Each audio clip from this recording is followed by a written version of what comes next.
Il se trouve que le lycée Georges Colomb a une option art plastique assez conséquente. Elle nous offre là cette possibilité de voir des travaux réalisés. Pontoise Radio, l'agenda. À partir d'aujourd'hui commence la 3e édition du Mai des Arts à Lure. Bonjour Éric Nedelec. Bonjour. Vous êtes le directeur des affaires culturelles de la ville de Lure. Avant de se parler de ce qu'est le Mai des Arts, le titre est trompeur, ça commence avant et ça se poursuit un peu plus loin. Oui, le Mai des Arts en fait est né il y a 3 ans puisque c'est la 3e édition et à l'origine donc ça devait durer sur un mois. Mais devant la forte proposition, en fait le Mai des Arts est devenu en sous-titre le printemps de la pratique artistique et culturelle des jeunes lurons. Le but, valoriser donc justement la pratique culturelle des jeunes lurons. Il y a de la musique, il y a du chant, il y a de la danse, il y a du théâtre, il y a la nouveauté cette année, c'est une exposition. Comment est née l'idée ? Alors l'idée, elle est née d'un constat un peu triste, de double constat.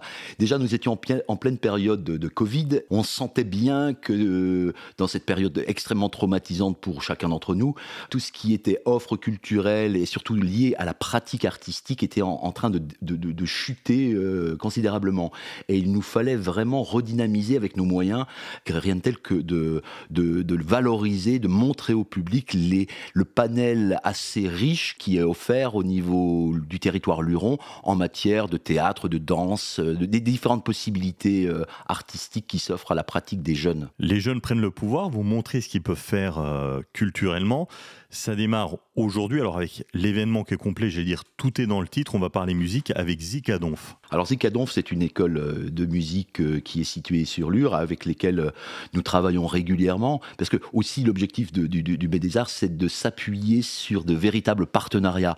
C'est un véritable accompagnement, une réflexion que l'on mène au niveau de la pratique artistique. Et l'école Zikadonf, dirigée par Fred, répond complètement à cette volonté de partenariat. Nouveauté pour cette nouvelle édition, travaux consacrés aux arts plastiques, ça va se dérouler du lundi 13 au vendredi 17 mai à l'espace Cotin de Lure. Oui, c'est une nouveauté parce que jusqu'à présent, bien souvent, nous valorisons tout ce qui est du domaine du spectacle vivant, parce que c'est un constat, c'est comme ça que ça se présentait, mais nous ne sommes pas fermés à d'autres actions. Et il se trouve que le lycée Georges Colomb a une option art plastique assez conséquente. Elle nous offre là cette possibilité de voir des travaux réalisés sur une thématique qui est le sténopé. Sténopé, donc, il y a une technique de la photographie.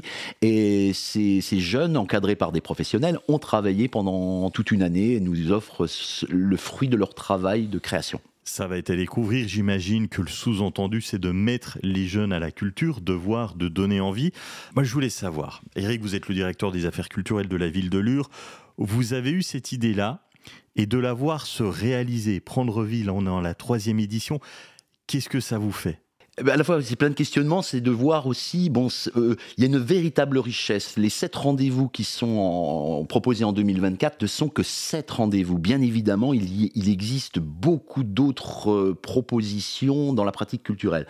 Alors, c'est aussi une certaine frustration de ne pas pouvoir les montrer au public, mais également, c'est une réflexion que nous devons mener. C'est, oui, on a ce moment de valorisation, de possibilité de rencontrer, de voir le travail, de confrontation des pratiques, mais qu'est-ce qu'on en fait ensuite ?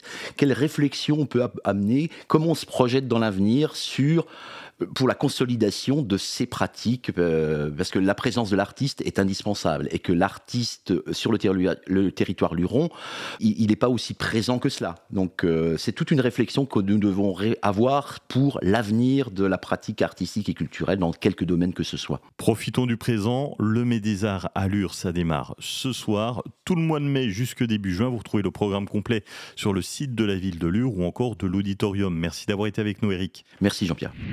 C'était l'agenda Pontoise Radio. Pour tout savoir sur les sorties à faire dans les Vosges saunoises, suivez-nous sur nos réseaux sociaux Pontoise Radio.